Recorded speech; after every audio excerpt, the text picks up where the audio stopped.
The Lewdtuber. A style of VTuber known for taking advantage of one of the world's oldest professions. Hundreds of thousands of years of sending humans to the moon, inventing ways to go to the bottom of the sea, and we're still brought to our knees by a couple of jiggling boobs on screen. It's a style of content where your main purpose is just to serve as eye candy for the person viewing you. But not enough eye candy that you actually get banned. And believe it or not, it's that one simple trait that gets everybody to almost universally hate them. It makes people feel as if they're playing the game foot halfway in the door, pressing up so far against the line that it may as well feel as if you had crossed it. But I will be forthcoming in saying that I am immune to the holotrees simply because I don't like consuming that style of content. It's just not my cup of tea. If I wanted to watch the horizontal tango, I'd Google it. There is a time and a place. Twitch just isn't it. I want to watch silly little anime girl play silly little block game. Simple, yeah? That being said, I am also a massive proponent of if you don't like what you see, just change the channel. It takes 2 clicks and that's it, you're out of there. It's not real, it's not gonna kill you. What's wrong? Afraid of a little 4-letter word? At a personal level, I'll never be able to understand the appeal behind it. I like to think of it as existing in some sort of a gradient. You just go so far in one direction that it becomes comical. It just ends up being so over the top that you're just like, alright, time out. What am I looking at? What am I looking at?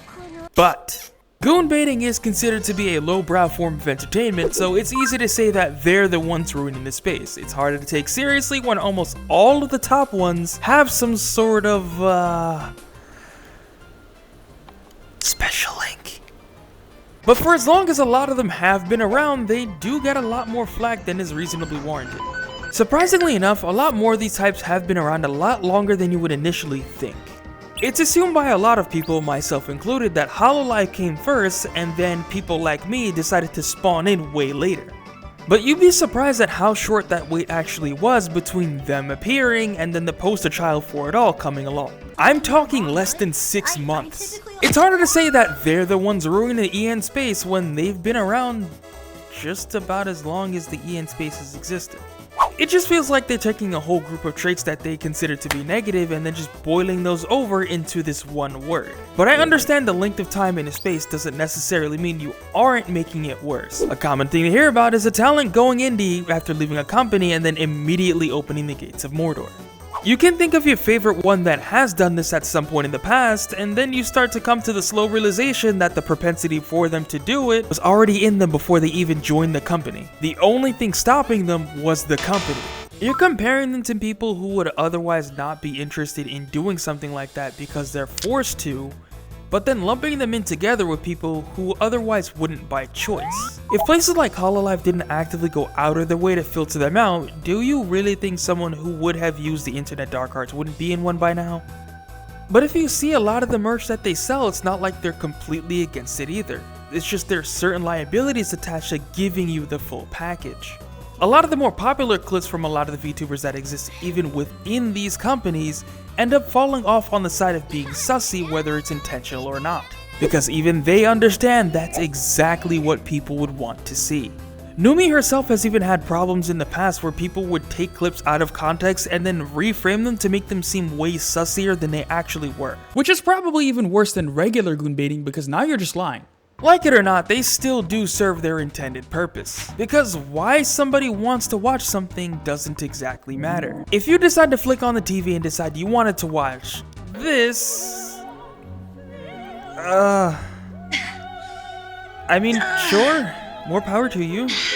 Or have over 2 million people decide that they want to watch somebody dance in full metal armor, it's not on you to justify why you wanted to watch it. If people would prefer to watch something where they feel like they're being goon baited, then that's all that matters. Deciding to remove the gooner bait doesn't just suddenly mean that everybody's no longer into the gooner bait. But understanding that gooner baiting is going to get them those views, why would going full out with it and opening the master chest not be the next logical step? That being said, you can't improve the space by just removing them because gooner baiting ones were never the ones that made it worse. A lot of the problems that people have with the EN space ends up boiling down to what can only be described as mean girl behaviors. Google Docs every 10 seconds because somebody copied your model, maybe they just said one bad remark, something that can be solved in 2 seconds via DM, but it just has to turn into Twitter drama for some reason.